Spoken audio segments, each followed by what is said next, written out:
इस समय हम दिल्ली के अरावली बायोडायवर्सिटी पार्क में हैं। आप यहाँ पर देख सकते हैं कि किस तरीके की ग्रीनरी है। दिल्ली में वो भी इस तरीके की हरियाली शायद ही कोई सोच सकता है, लेकिन अरावली बायोडायवर्सिटी पार्क में यही स्थिति है। लेकिन बात यहाँ पर बायोडायवर्सिटी की नहीं हो रही है, बात हो रही है भारतीय रेलवे की। भारतीय रेलवे की जब हम बात करते हैं तो स्पीड बढ़ाने के वायदे लगातार किए गए, और मिशन रफ्तार की अगर हम बात करेंगे तो मिशन रफ्तार के लिए बार-बार बोला गया कि मिशन रफ्तार हो रहा है, ट्रेनें की स्पीड बढ़ जाएगी, और राजधानी को ही शुरू हुए 50 साल से ज़्यादा हो चुके हैं और उसके बाद भी रफ्तार है कि बढ़ ही नहीं रही है, रफ्तार कहीं न कहीं गिरफ्तार हो गई है। तो आखिरकार ऐसा क्यों हुआ है? इस पर बातचीत करने के लिए हमारे साथ सुधांशु जी हैं, आइए उनसे बात करते हैं। सुधांशु सर, भारतीय रेलवे की रफ्तार हो गई गिरफ्तार? पहले तो आपके दर्शकों को नमस्कार। और आप जहाँ आपने मुझे न्योता दिया, यहाँ बड़ी बढ़िया उम्दा जगह है। और बायोडाइवर्सिटी पे मैं खैर क्या बात करूँगा, बस आनंद ले रहा हूँ इस जगह का। अब आपका सवाल है कि हमारी रफ्तार को क्या हो गया। आज मैंने टाइम्स ऑफ इंडिया में खबर पढ़ी, और वो खबर ये थी कि राजधानी को 50 साल हो गए। और अच्छा गुणगान उन्होंने राजधानी का किया। और आज से 50 साल पहले राजधानी ने जो चीज एस्टेब्लिश की, वो वाकई काबिल तारीफ थी। और उस समय वर्ल्ड हैड टेकन नोटिस। मतलब उस समय हाई स्पीड रेल सिर्फ जापान में थी और दुनिया में कहीं नहीं थी। तो उस समय आपने 120 या 130 किलोमीटर पे एक ट्रेन चलाई। उस ट्रेन का कॉन्सेप्ट बदला, एक पैसेंजर कंफर्ट को नया डायरेक्शन दिया। ये बहुत बड़ी चीज थी। अब आप रियली मायने में देखिए तो एलएचबी कोच आ गई और बहुत से इम्प्रूवमेंट हो गए, कुछ कोचेस बढ़ा दिए आपने। स्पीड भी शायद अब 10 किलोमीटर और बढ़ गई होगी। 17 घंटे लगते थे, अब शायद 16 घंटे लगते हैं। लेकिन जो अचीवमेंट करते समय हुआ था 50 साल पहले, और जो इस 50 साल में हुआ है, उसको किसी तरह का आप उसको बड़ा अचीवमेंट माने, ये तो मेरी समझ में नहीं आता, बल्कि उल्टा है। इस सवाल का जवाब देने की ज़रूरत है कि भाई 50 साल में आप पूरी जर्नी में घंटा बचा पाए सिर्फ, और आगे क्या करने वाले हो ये भी कोई क्लैरिटी नहीं है। क्योंकि इतने बड़े न्यूज़ आर्टिकल में हेडलाइन उसकी है कि दिल्ली से मुंबई 12 घंटे में, और फिर एक लास्ट पैरा एक लाइन लिख दी है जिन साहब ने भी वो रिपोर्ट बनाई है कि ये 12 घंटे में पहुंचेगी 4-5 साल बाद। तो मुझे तो बहुत ताज्जुब हुआ कि आप मिशन रफ्तार है और तमाम चीज़ें हैं, और ये था उम्मीद कि 2023 तक दिल्ली मुंबई और दिल्ली कोलकाता, दिल्ली हावड़ा रूट पे काफ़ी लंबे स्ट्रेचेस आप 160 किलोमीटर तक ले आएंगे।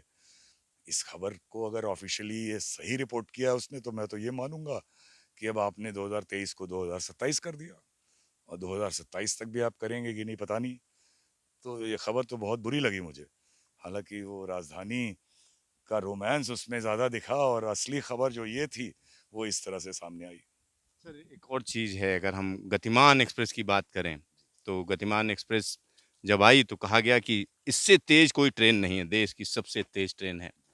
फिर उसके बाद वंदे भारत आ गई, वंदे भारत सबसे तेज़ ट्रेन है, लेकिन वो अगर हम देखें तो जिस रूट पर चल रही है, वहाँ पर मैक्सिमम स्पीड वो 130 के आसपास ही लेती है। जी जी। तो आप बड़ा तेज़ ट्रेन ले आएँ और जो रास्ते हैं वो उसके काबिल ना हों, क्या कहेंगे इस पर? जी, बहुत आपने सही कहा। जब ट्रेन ले आना एक बात थी कि आप में कैपेबिलिटी है, और जब ट्रैक तैयार होगा तो ट्रेन हमारे पास तैयार है, वो एक बड़ी चीज़ थी। 3.5 साल हो गए वंदे भारत को बने, और 160 पे पहले गतिमान भी चलती थी। ऐसा नहीं था कि वंदे भारत से ही चैप्टर शुरू हुआ।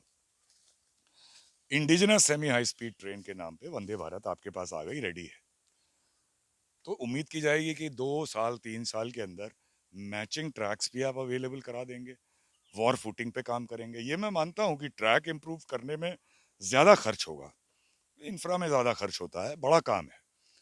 पर अब जब आप 2.5 लाख करोड़ इन्वेस्टमेंट कर रहे हो रेलवेज में, कहाँ 50,000 60,000 पे रहता था, पिछले 7 साल में ये 4 गुना बढ़ गया है। तो ये उम्मीद की जाती थी कि आपके जो मेन ट्रंक रूट्स है उनका स्पीड अपग्रेडेशन आप वॉर फुटिंग पे लेके अब तक कर चुके होते। और अब तक नहीं तो 1-2 साल में करके दिखाइए।